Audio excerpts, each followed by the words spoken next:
اکثر پیر، سب کے میں متعلق نہیں کہتا، اکثر اپنی طرف لوگوں کو مائل کرتے ہیں، ہماری پوجا کرو، ہم سے حاجتیں مانگو، ہم تمہارے حاجت روا ہیں، ہم تمہارے مشکل کشا ہیں، ہمارے ارد گردی طواف کرتے رہو۔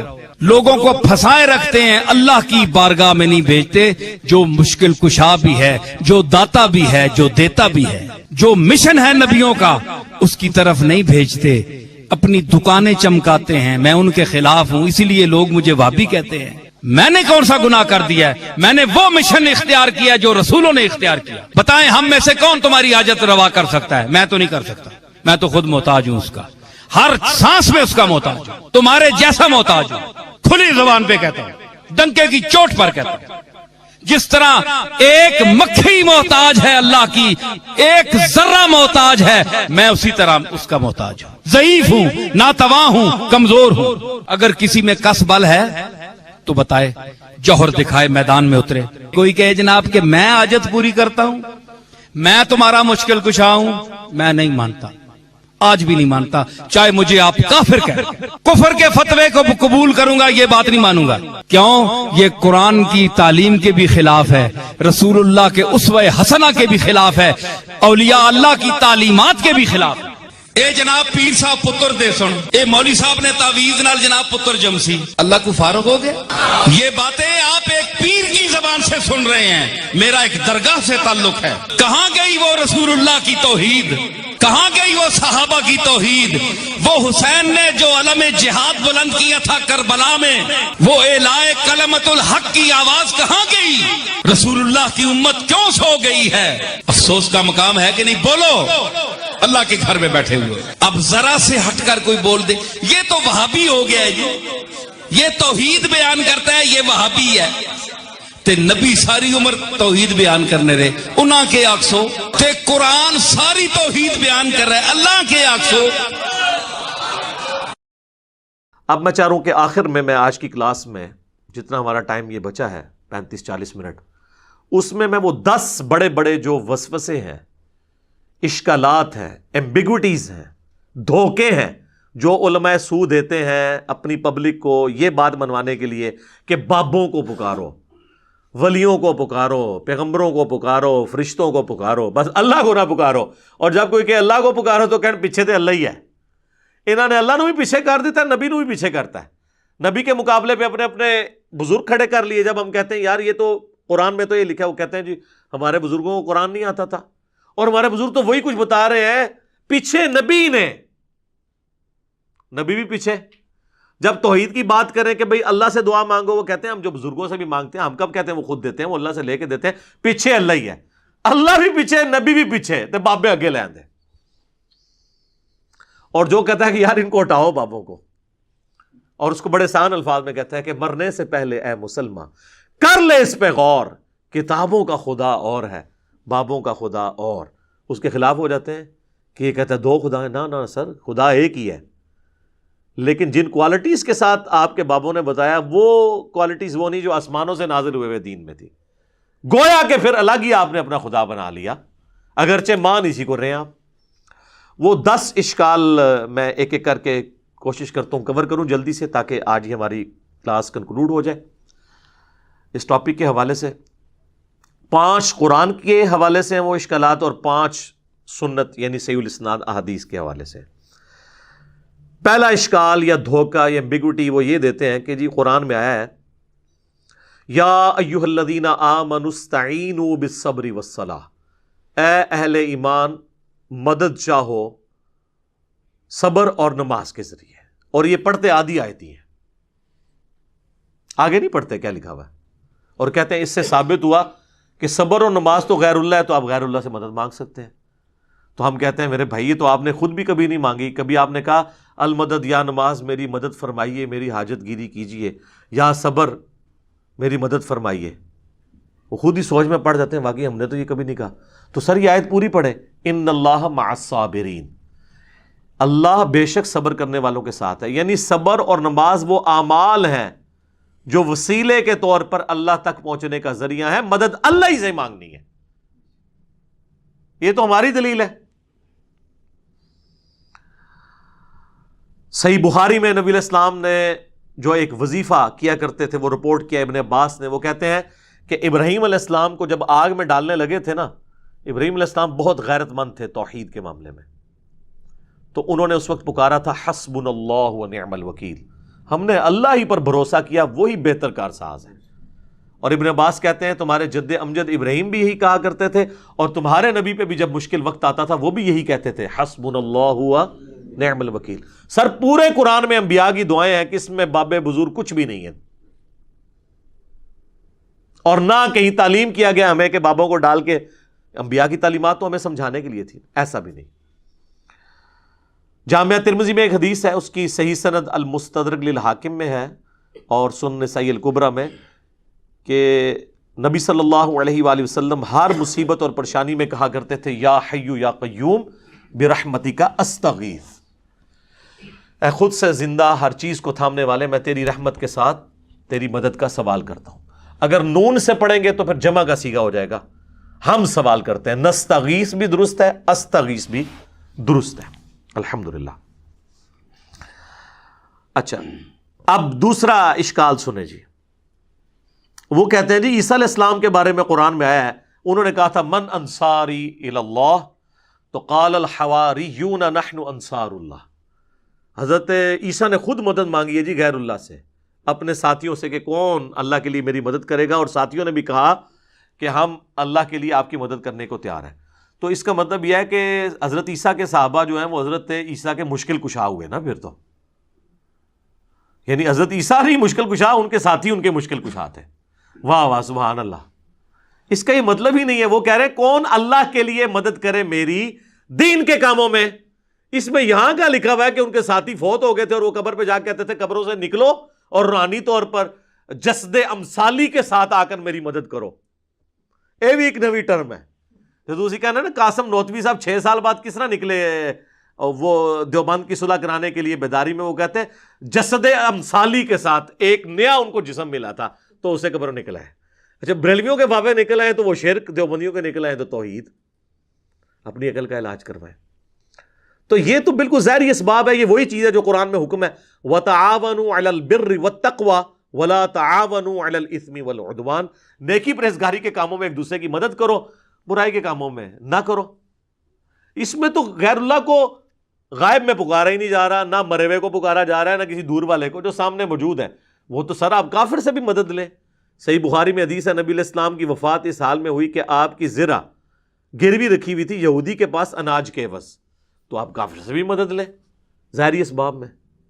لیکن یہ تو نہیں ہے کہ کوئی فوت ہو گیا ہے اور سامنے موجود نہیں، آپ اس کو مدد کے لیے پکار رہے ہیں. نہیں، وہ نہ آپ کسی جن کو پکار سکتے ہیں، نہ فرشتے کو، نہ کسی پیغمبر کو، نہ کسی بزرگ کو.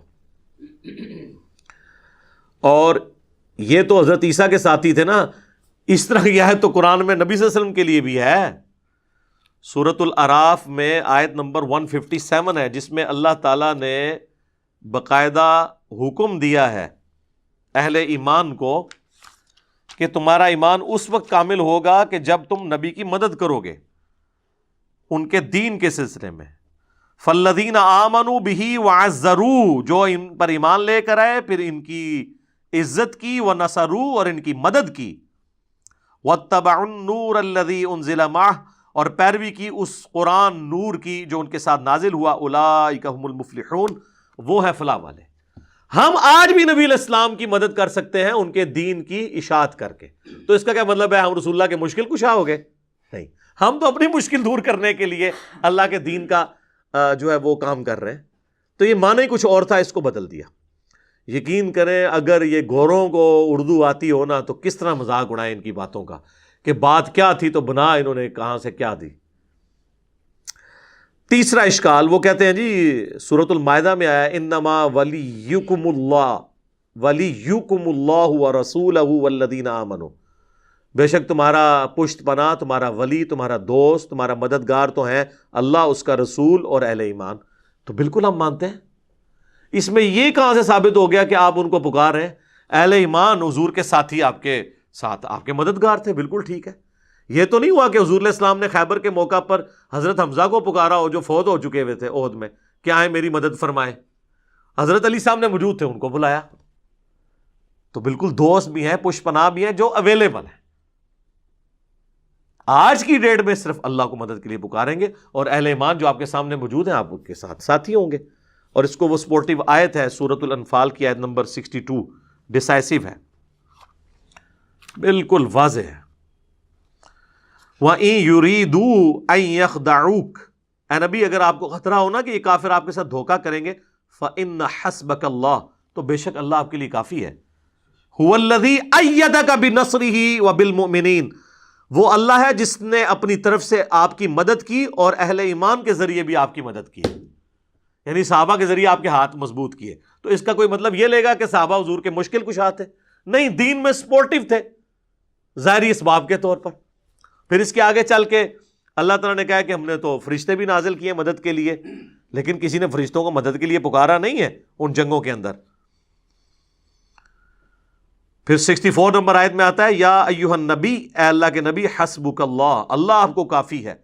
وَمَنِ اتَّبَعَكَ مِنَ الْمُؤْمِنِينَ، اور جو آپ کی اتباع کرنے والے مومنین ہیں وہ بھی آپ کو کافی ہیں.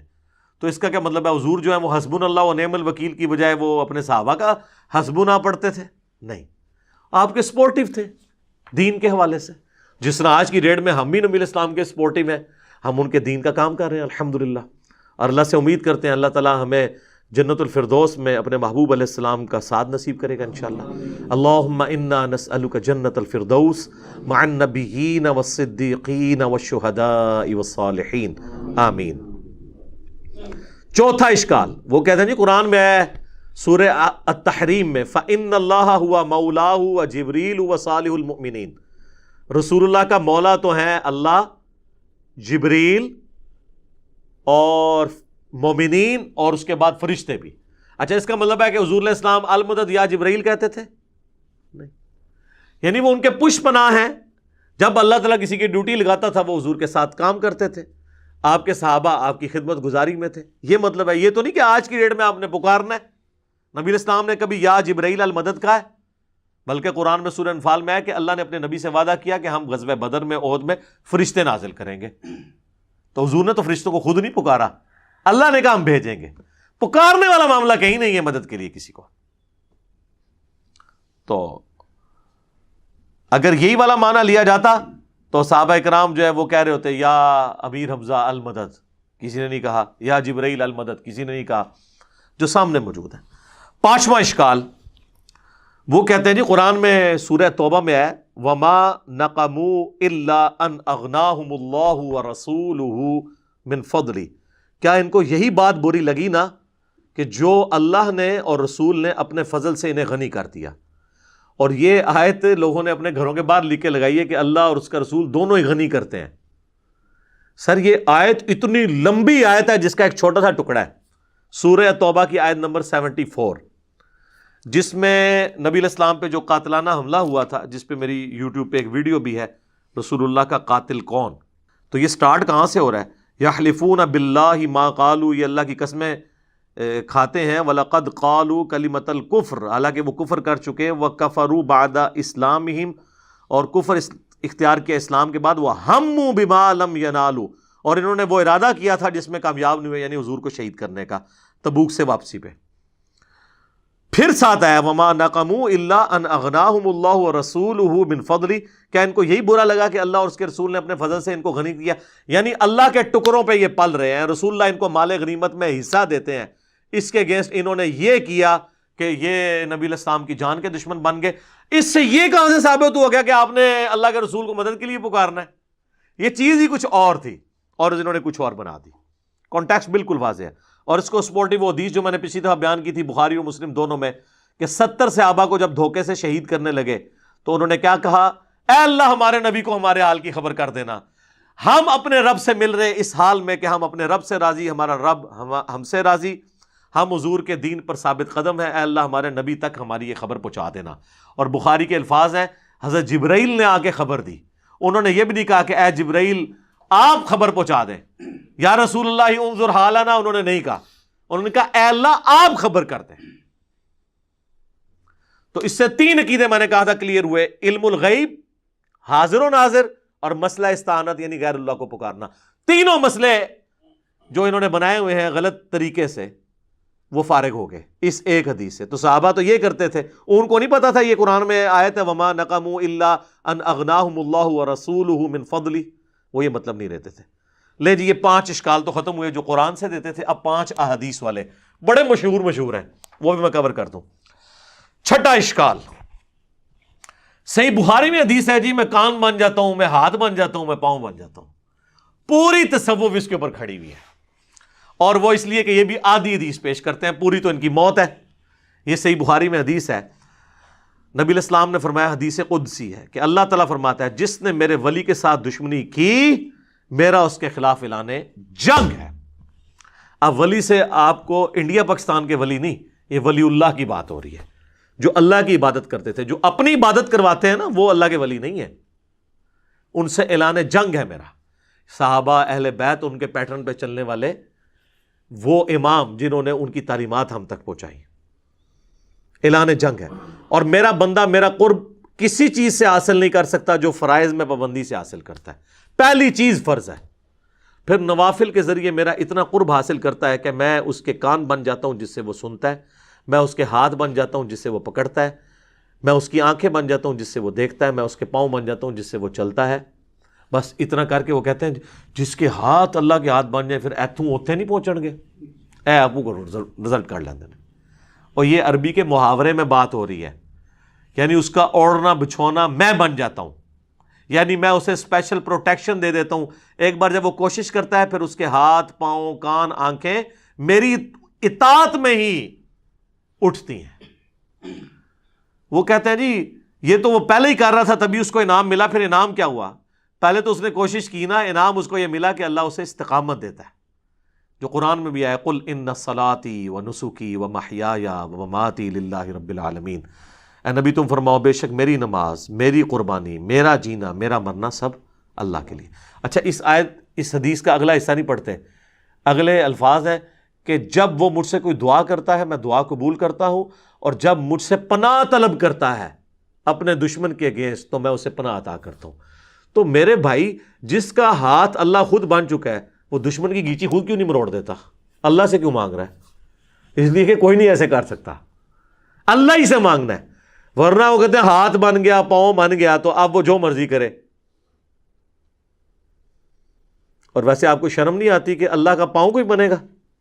اس کا فزیکل معنی آپ لیں گے کہ اللہ کسی بزرگ کا پاؤں ہے تو پھر آپ پہ 295C لگے گی. آپ اس پیغمبر کی بھی توہین کریں گے اور اللہ کی بھی.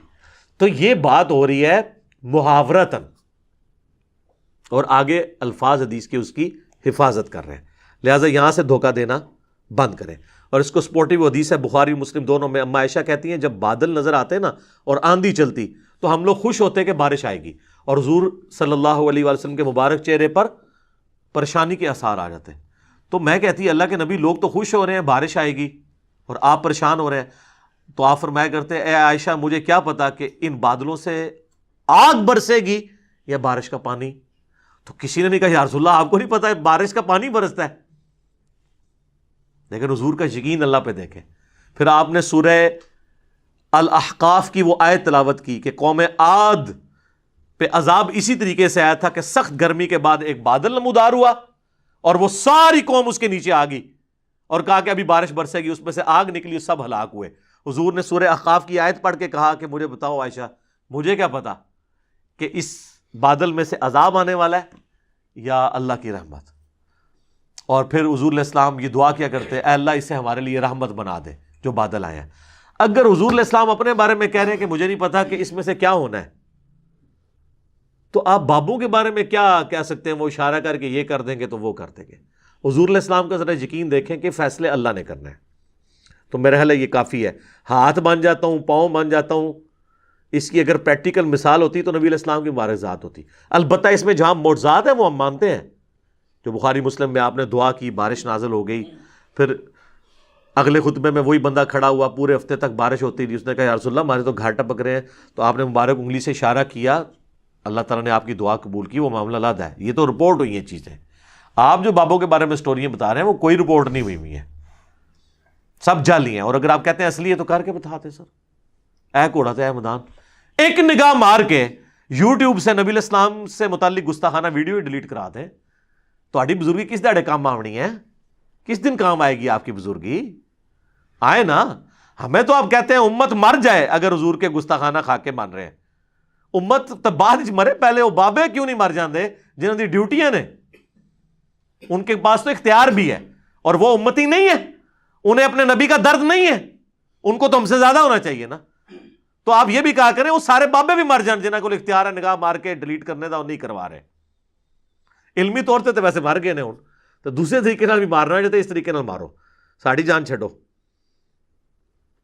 اچھا جی، 7واں اشکال وہ کہتے ہیں نہیں، مسلم شریف میں حدیث ہے حضور نے ایک صحابی سے کہا کہ مانگ کیا مانگتا ہے؟ حضرت ربیعہ سے جو وضو کروایا کرتے تھے، سل ربیعہ. تو انہوں نے کہا جنت میں آپ کا پڑوس مانگتا ہوں. تو دیکھیں حضور نے جنت عطا فرما دی. سر یہ حدیث پوری تو پڑھے، اس کے آگے الفاظ ہیں، نبی علیہ السلام فرمایا اس کے علاوہ بھی کچھ مانگنا ہے تو مانگ لو. کہا نہیں یا رسول اللہ آپ کا پڑوس ہی چاہیے. تو آپ نے فرمایا کثرت سجود سے میری مدد کر. اب اس کو آپ نے وہ نہیں لینا کہ حضور کا مشکل کشا وہ بن گیا تھا، آپ تو ہر جگہ مدد دیکھ کے تو مشکل کشا بنا دیتے ہیں. کثرت سجود سے میری مدد کر، یعنی تم زیادہ عبادت کرو، میری مدد کرو کہ میں اللہ کو سفارش ڈال سکوں کہ یہ نیک بندہ اس کو میرے ساتھ کر دے. بالکل واضح ہے. بس سل ربیعہ سل ربیعہ سل ربیعہ، جنت مانگ لی جنت مانگ لی. اگے بھی ٹورو نا کیویں ملی جنت؟ ٹھیک ہے، تو جنت تو انشاءاللہ آپ کو بھی مل جائے گی. صحیح مسلم میں حدیث ہے جو اذان کا جواب دے اس کے بعد دروشی پڑھے اور الوسیلہ والی دعا مانگے، میری شفاعت اس کے لیے حلال ہو جائے گی. اللہم صلی علی محمد وعلی آل محمد. تو یہ تعلیم آپ کی دیکھیں کیا ہے. صحیح مسلم میں حدیث ہے، نبی علیہ السلام فرمایا اے ابو ہریرہ جو چیز تمہیں نفع دے اس کے لیے پوری کوشش کرو، اور دیکھنا کاہلی نہ کرنا، سستی نہ کرنا، اور اللہ سے مدد مانگ کے چلنا. پھر بھی رزلٹ تمہارے خلاف آئے تو کبھی نہ کہنا کہ اگر میں یہ کر لیتا تو یہ ہو جاتا، اگر میں وہ کر لیتا تو وہ ہو جاتا. یہ اگر مگر شیطان کا دروازہ کھول دیتے ہیں. یہ صحیح مسلم میں تقدیر والے چیپٹر کی آخری حدیث ہے، کتاب القدر چیپٹر کی. امام مسلم نے اس کے اوپر کنکلوڈ کیا ہے کہ تقدیر پہ کوئی تکیہ کر کے یہ نہیں ہے کہ کوشش چھوڑ دے. سستی نہ کرنا، کاہلی نہ کرنا. یہ نہیں ہے کہ خالی پیپر دے آؤ اس پہ دروشی پڑھ کے پھونک آؤ، اس سے نہیں کو پاس ہوگا. کوشش کرو، اس تو بعد بے شک جو مرضی پڑھ کے پھونکتے رہو. سستی اور کاہلی نہ کرنا، پھر اللہ سے مدد مانگنا. تو نبی علیہ السلام تو کہتے ہیں مدد اللہ سے مانگنا. اور وہ ڈیسائسو حدیث ہے جو جامع ترمذی میں ہے، مشکات میں موجود ہے. نبی علیہ السلام نے، ابن عباس کہتے ہیں مجھے سواری کے پیچھے سوار کیا اور مجھے کہا ہے بیٹے اللہ اکبر، اللہ کے حقوق کی حفاظت کر، اللہ تیری حفاظت کرے گا. ذرا الفاظ غور سے سنیں. اللہ کے حقوق کی حفاظت کر، اللہ تیری حفاظت کرے گا. کیا زبردست الفاظ ہیں. اور اللہ تعالیٰ کے احکامات کی پیروی کر، تو ہمیشہ اپنے رب کو اپنے سامنے پائے گا. تیری مدد کے لیے وہ ہر وقت ہوگا. اور جب بھی تجھے سوال کرنا ہو تو صرف اللہ ہی سے کرنا، اور جب مدد مانگنی ہو وَاسْتَعِن بِاللَّهِ تو صرف اللہ سے مدد مانگنا. اور بچے جان لے اگر پوری امت مل کے تجھے ذرے کے برابر بھی نقصان پہنچانا چاہے اور اللہ نہ چاہے تو نہیں پہنچا سکیں گے. اور اگر ساری امت، زمین و آسمان کی ساری مخلوقات مل کے ذرے کے برابر تمہیں فائدہ بھی پہنچانا چاہے نہیں پہنچا سکیں گی مگر جو اللہ چاہے. اور پھر حضور نے اس کو مزید مور لگائی. آپ نے فرمایا کہ تقدیر کے صحیفے خشک ہو چکے ہیں اور قلم اٹھا لیے گئے ہیں، یعنی جو اللہ نے فیصلہ کیا ہے نا وہی ہونا ہے. یہ حدیث کتنی ڈیسائسو ہے. نبی علیہ السلام اپنے اصحاب کی تربیت کرتے تھے کہ مانگنا ہے تو اللہ سے مانگنا ہے. اچھا جی، 8واں اشکال وہ کہتے ہیں ایک صحابی کی پنڈلی ٹوٹ گئی. صحیح بخاری میں آتا ہے حضور کے پاس پنڈلی لے کے آ گیا، حضور نے جوڑ دی، ہاتھ پھیرا. بخاری مسلم میں اشوب چشم مولا علی کو ہوا، حضور نے تھوک مبارک لگائی، ٹھیک ہو گیا. بخاری مسلم میں آتا ہے بارش نہیں ہو رہی تھی، حضور نے دعا کی، بارش شروع ہو گئی. جتنے یعنی حضور کے معجزات ہیں نا اس سے وہ کہتے ہیں آپ حضور سے مدد مانگنی ہے. سر یہ آج اگر نبی علیہ السلام دنیا میں موجود ہوں تو ہم اپنا ہر مسئلہ حضور کے پاس ہی لے کے جائیں گے. مسئلہ ہے حضور کی وفات کے بعد کا، جب آپ سے ہم کمیونیکیٹ نہیں کر سکتے. نہیں تو مجھ سے پھکی لے لیں. ثقیفہ بنی ساعدہ کے اندر جو کچھ ہوا جس کی وجہ سے آج تک امت دو ٹکڑے ہے، سنی شیعہ اختلاف، تو مولا علی اور ابو بکر کیوں نہیں حضور کی قبر پہ چلے گئے یا رسول اللہ؟ بلکہ میت بھی باہر تھی 2 دن تک. تو یا رسول اللہ فیصلہ کریں آپ کا سکسیسر کون ہے. نہیں.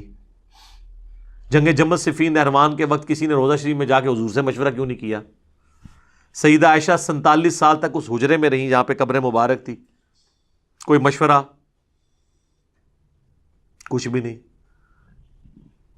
آپ کے فضائل درود میں شیخ زکریا لکھتے ہیں، تبلیغی جماعت والے اور دعوت اسلامی کے الیاس قادری صاحب فضائل سنت میں، کہ 555 ہجری میں شیخ احمد رفاعی کے لیے حضور نے قبر سے ہاتھ باہر نکال لیا اور 90,000 لوگوں نے یہ منظر دیکھا. اس زمانے میں جب جو ہے مسجد نبوی میں 90,000 کا مجمع بھی نہیں تھا آتا. کہانی. اور دیکھنے والوں میں شیخ عبد القادر جیلانی کا نام بھی ذکر کیا جاتا ہے.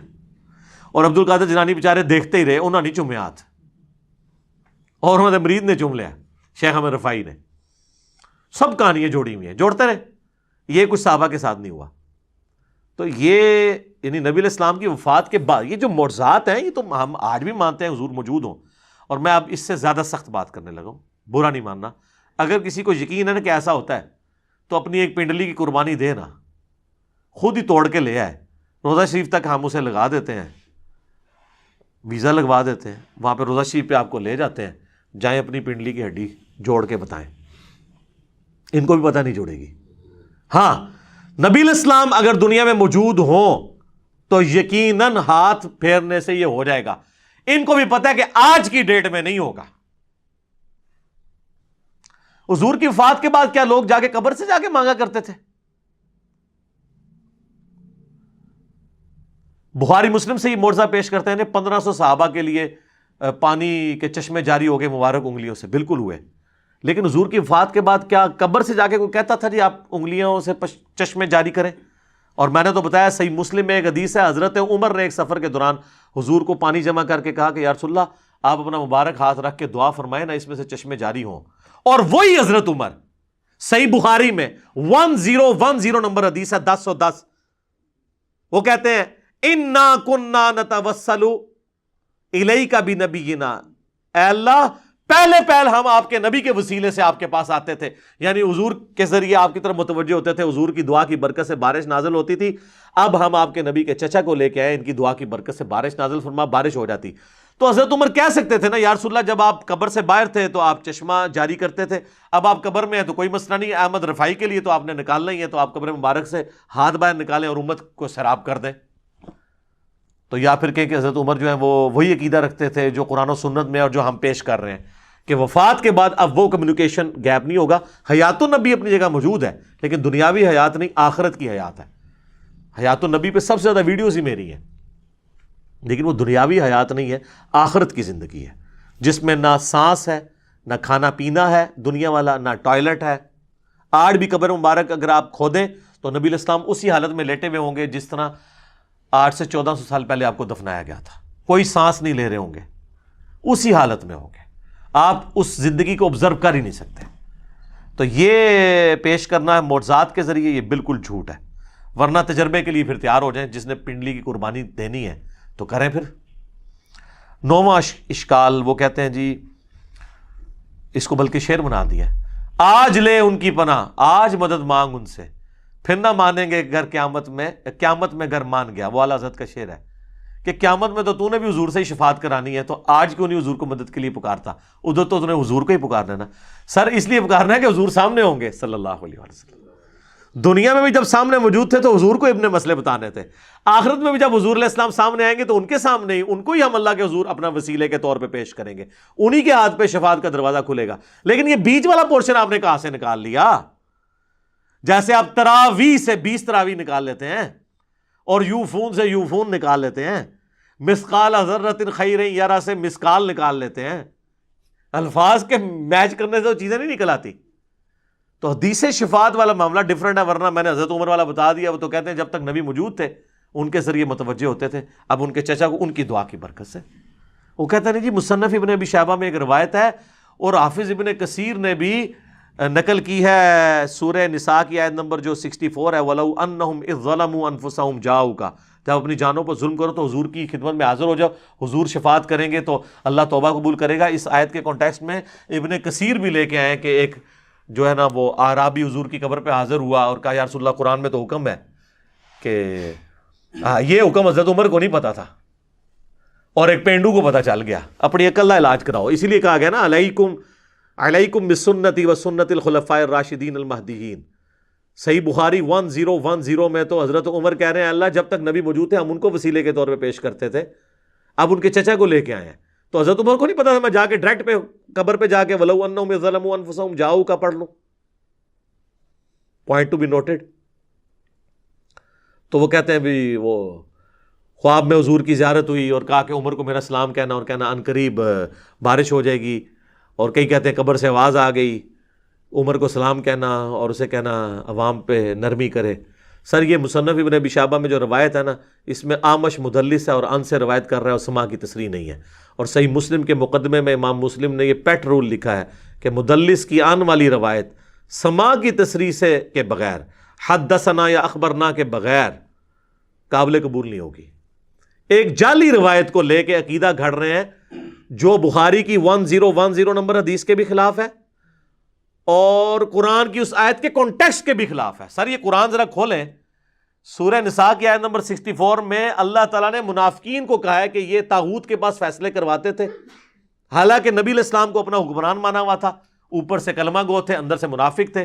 تو اللہ تعالیٰ نے فرمایا کہ اب جو انہوں نے ظلم کیا نا کہ اپنا فیصلہ کافروں سے کروایا، تو اب ان کو چاہیے حضور کے سامنے آئے، حضور سے معافی مانگے، آپ صلی اللہ علیہ وآلہ وسلم اللہ کے حضور ان کی شفاعت کریں کہ جو انہوں نے یہ مس بیہیو کیا کہ بجائے حضور کو جج ماننے کے جا کے یہودیوں سے فیصلہ کروایا، پھر اللہ ان کو معاف کرے گا. وہ تو کنٹیکسٹ ہی ڈیفرنٹ تھا، اس کو آپ نے پکڑ کے حضور کی وفات کے بعد کیسے لگا دیا؟ بات کون سی تھی؟ اور وہ کہتے ہیں یہ آیات جنرلائز ہیں. اچھا جی جنرلائز ہے تو وَلَوْ أَنَّهُمْ إِذْ ظَلَمُوا أَنفُسَهُمْ جَاءُوكَ اس کے تحت سقیفہ بنی ساعدہ پھر کیوں ہوا؟ جنگ جمل صفین نہروان کیوں ہوئی؟ صحابہ کیوں نہیں قبر رسول سے جا کے فیصلہ کرواتے رہے؟ اس وقت تو قبر میں بھی نہیں نبی علیہ السلام گئے تھے، 2 دن تک تو میت مبارک باہر تھی، جنازہ جاری تھا، کسی کو وسوسہ بھی نہیں آیا کہ حضور سے ہی جا کے پوچھ لیں، کیونکہ اس زمانے میں عقیدے نہیں ہوا کرتے تھے. یہ آج کے جھگڑے ہیں جی، عطائی ذاتی، مستقل بالذات، غیر مستقل بالذات، پتہ نہیں کیا کیا کہانیاں بنائی ہوئی ہیں. اور جناب صحیح مسلم میں حدیث ہے، ایک صحابی نے حضور کے سامنے خطبہ دیتے ہوئے کہا میں یطیع اللہ و رسولہ فقد رشدا، جو اللہ رسول کی اطاعت کرے وہ کامیاب ہوا، ومن یعصہما اور جس نے ان دونوں کی نافرمانی کی فقد غوا وہ گمراہ ہو گیا. آپ نے فرمایا بئس الخطیب انت، کتنا برا خطیب ہے تو نے یہ کیوں کہا ان دونوں کی؟ حالانکہ جملہ کانٹیکسٹ کے ساتھ درست تھا کہ جو اللہ رسول کی اطاعت کرے وہ کامیاب ہوا، جو ان دونوں کی نافرمانی کرے وہ ناکام ہوا. لیکن حضور نے فرمایا دونوں نہیں کہنا، اللہ ایک ہے. تمہیں کہنا چاہیے وَمَن يَعْصِ اللَّهَ وَرَسُولَهُ فَقَدْ غَوَىٰ. اس نے نہیں آگے سے کہا کہ ہک ہے جڑا ہک کی ڈھوں آکھے وہ کافر و مشرک ہے. وہی مواحد ہے جڑا ہک کی ڈھوں آکھے. اور ابو داؤد میں آگے الفاظ ہیں، آپ نے فرمایا قم اذهب، اٹھ نکل ادھر سے، تو نے مجھے اللہ کے ساتھ شامل کر دیا. اور مسند احمد میں اور امام بخاری کی کتاب الادب المفرد میں ایک صحابی نے کہہ دیا یا رسول اللہ ما شاء اللہ و شئت، اے اللہ کے رسول جو اللہ چاہے اور جو آپ چاہیں. آپ نے فرمایا اجعلتنی للہ عدلا، اجعلتنی للہ ندا، کیا تو نے مجھے اللہ کے مقابلے پر کھڑا کر دیا؟ قل بل ما شاء اللہ وحدہ، بلکہ کہہ جو اکیلا اللہ چاہے. اس نے نہیں کہا یا رسول اللہ میں آپ کو عطائی مان رہا ہوں، غیر مستقل بذات مان رہا ہوں اور میں اللہ کی اطاعت سے ہی مان. اس زمانے یہ کہانیاں نہیں سناؤندیاں بھائی، اردو دین سیدھا سیدھا سی. ٹھیک ہے، تو اسی واسطے اسی سیدھا سیدھا دین اتو بیان کر رہے ہیں، کتاباں والا دین اللہ کے فضل سے. آخری اشکال ہے جی 10واں، جس میں میرا پورا لیکچر بھی ہے، مجھے تم سے شرک کا خوف نہیں. وہ کہتے ہیں یہ کہانیاں اپنی کول رکھو، شرک کا کوئی خوف ہی نہیں رہا. اچھا نہیں خوف ہے تو یہ صحیح مسلم میں کیوں حدیث ہے، صحیح بخاری میں کہ دیکھنا میری شان کو اس طرح بلند نہ کرنا جس طرح عیسیٰ ابن مریم کو ان کے ماننے والوں نے کیا، میں اللہ کا بندہ اور اس کا رسول ہوں، مجھے اللہ کا بندہ اور رسول ہی کہنا. تو کسی نے نہیں کہا یا رسول اللہ آپ کو تو گارنٹی ہے وہ میں شرک نہیں کرے گی، تو آپ یہ ہمیں نصیحت کیوں کر رہے ہیں؟ تو یہ حدیث بخاری مسلم میں کیوں ہے کہ آپ اپنی وفات کے دنوں میں اپنے چہرے مبارک سے چادر ہٹاتے تھے اور کہتے تھے لعن اللہ الیہود والنصارى، اللہ کی لعنت ہو یہود و نصارہ پر، انہوں نے اپنے نبیوں کی قبروں کو سجدہ گاہ بنا دیا تھا، تم میری قبر کو سجدہ گاہ نہ بنانا.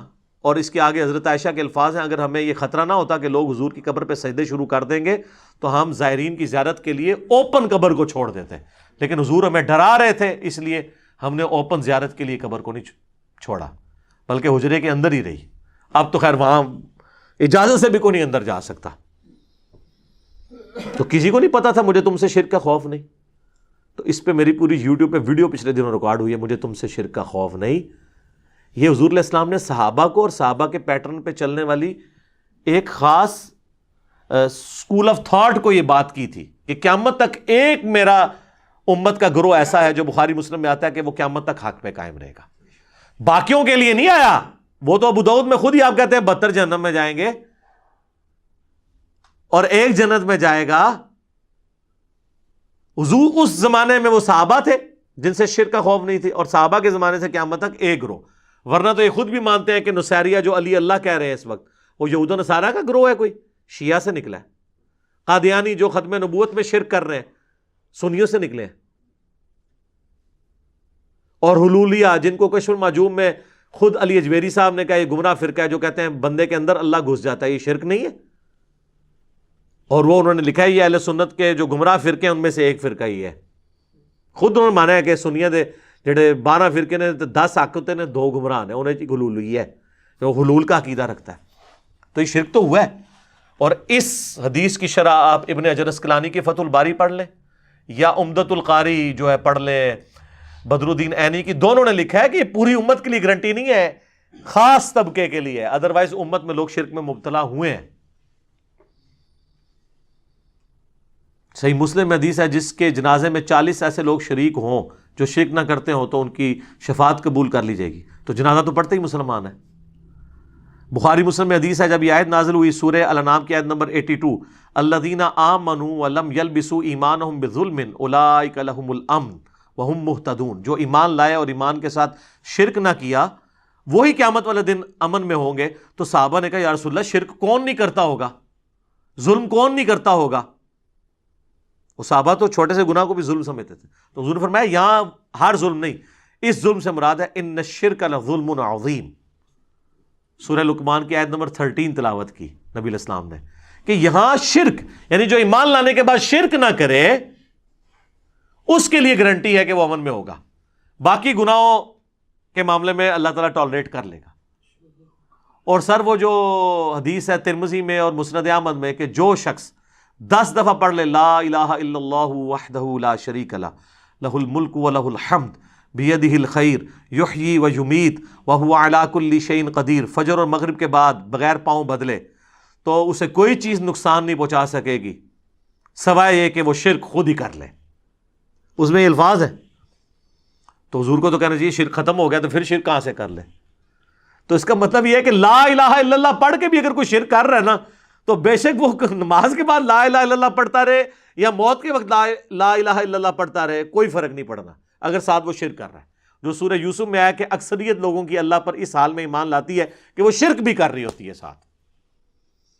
چلو مسلمان تو برا مانیں گے، غیر مسلم اللہ کو مان بھی رہے ہیں اور شرک بھی کر رہے ہیں ساتھ. کرسچن اللہ کو مان رہے ہیں، ہندو اللہ کو مان رہے ہیں، ساتھ شرک بھی کر رہے ہیں. تو یہ ایک پورا ڈیٹیل ٹاپک تھا، اس کے اوپر میں نے الگ سے ویڈیو ریکارڈ کروا دی ہے. 5 لیکچرز میں اینڈ پہ بتا دیتا ہوں چونکہ اب میں سب کچھ کور نہیں کر سکتا. نمبر 1 مجھے تم سے شرک کا خوف نہیں، رومن میں لکھیں. نمبر 2 وسیلے کے ذریعے دھوکہ، وسیلے کو ہم مانتے ہیں لیکن وسیلہ استعانت کو ثابت نہیں کرتا. نمبر 3 قصہ موسیٰ اور خضر، اس کے اوپر پوری تصوف کھڑی کی ہے، پورا لیکچر دیا ہے. نمبر 4 تخت بلقیس، کہتے ہیں بندہ لبو کیڑا سی، بندہ لب لے میں لب لے. اللہ نے ایسا بندہ اٹھ چھڑیا ہے کہ انہیں سارے بندے لب لینے. اور 5واں حضرت اویس کرنی، وہ کہتے ہیں ویسی روحانی سلسلہ ہوتا ہے. یہ 5 لیکچرز ہیں، یعنی یہ 5 گھنٹے مزید ہیں، لیکن قرآن کلاس متحمل نہیں ہے. ایک ایک حدیث جے پی جی ڈسپلے کروایا ہے، ایک ایک حدیث کا نمبر ڈسپلے کرایا ہے. یہ 5 لیکچر آپ دیکھیں تو اسی کے ساتھ ریلیٹڈ ہیں. وہ انشاءاللہ تعالیٰ آپ کو ساری کی ساری گیم سمجھ آ جائے گی. آخر میں حدیث بیان کرتا ہوں، بخاری مسلم دونوں میں حدیث ہے، تم بھی اگلے لوگوں کے راستے پہ چل پڑو گے قدم بقدم بالشت بر بالشت، حتیٰ کہ ان میں سے کوئی گوہ کے سوراخ میں داخل ہوا تو تم بھی وہی کام کرو گے. صحابہ نے کہا یہ اگلے لوگوں سے مراد کیا یہود و نصارہ ہیں؟ آپ نے فرمایا اگر وہ مراد نہیں تو اور کون مراد ہے؟ تو ڈاکٹر اشرف آصف جلالی صاحب نے کہا کہ یہاں یہود و نصارہ کا فیشن مراد ہے، شرکی عقائد مراد نہیں ہے. ہم نے کہا نا، اس حدیث کا بھی شان نزول شاد ارشاد موجود ہے جامعہ ترمذی میں اور مشکات میں بھی موجود ہے کہ صحابہ کہہ رہے ہیں کہ ہم غزوہ حنین کے موقع پر ایک درخت کے پاس سے گزرے جسے ذات انوات کہا جاتا تھا، اور مشرکین عرب جنگ کے لیے اپنا اسلحہ اس پہ پہلے لٹکاتے تھے تاکہ اس سے برکت حاصل کریں، ان کا عقیدہ تھا اس سے ہم جنگ جیت جائیں گے۔ تو صحابہ نے جب دیکھا تو کہا یا رسول اللہ آپ بھی ہمارے لیے کوئی اس طرح کا ایک درخت مقرر کر دیں۔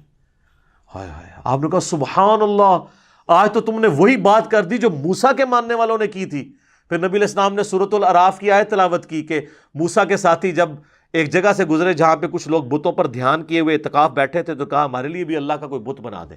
حضور نے کہا تم مجھ سے اللہ کا بت مانگ رہے ہو؟ کسی نے نہیں کہا یا رسول اللہ ہم نے اللہ کا بت کہا، ہم تو فیض کے لیے ایک درخت مانگ رہے ہیں، تو اسی قبرہ پہ چٹ دے ہو۔ حضور نے درخت نہیں چٹن دیتا اور کہا کہ اے بھی اللہ کا بت بنان لگے ہو تسی۔ تو آپ فرمایا تم نے موسیٰ کے ماننے والی بات کر دی۔ پھر آپ فرمایا اللہ کی قسم تم بھی اگلے لوگوں کے پیچھے چل پڑو گے، یعنی جو جو شرکیہ کام انہوں نے کیے تم بھی کرو گے، یعنی اس امت میں بھی یہ کام آئیں گے۔ تو یہ حدیث بخاری مسلم کی وہ شرح بیان کر رہی ہے کہ یہاں مراد فیشن نہیں ہے بلکہ شرکیہ عقائد ہیں جن سے اللہ تعالی ہمیں محفوظ رکھے۔ اللہ تعالیٰ سے دعا جو حق بات میں نے کہی اللہ تعالیٰ ہمارے دلوں میں راسخ فرمائے، اگر جذبات میں میرے منہ سے کوئی غلط بات نکل گئی تو اللہ تعالیٰ ہمارے دلوں ہی سے معاف کر دے، ہمیں شرک کی لعنت سے بچائے، توحید کے اوپر قائم رکھے اور اس کا سپاہی بننے کی توفیق عطا فرمائے۔ امام الموحدین صلی اللہ علیہ وآلہ وسلم کی قیامت والے دن ہمیں شفاعت نصیب فرمائے۔ سبحانک اللہم وبحمدک اشہد ان لا الہ الا انت استغفرک واتوب الیک وما علینا الا البلاغ المبین۔ جزاکم اللہ خیرا۔ وہ سوئے لائل ازار پھرتے ہیں،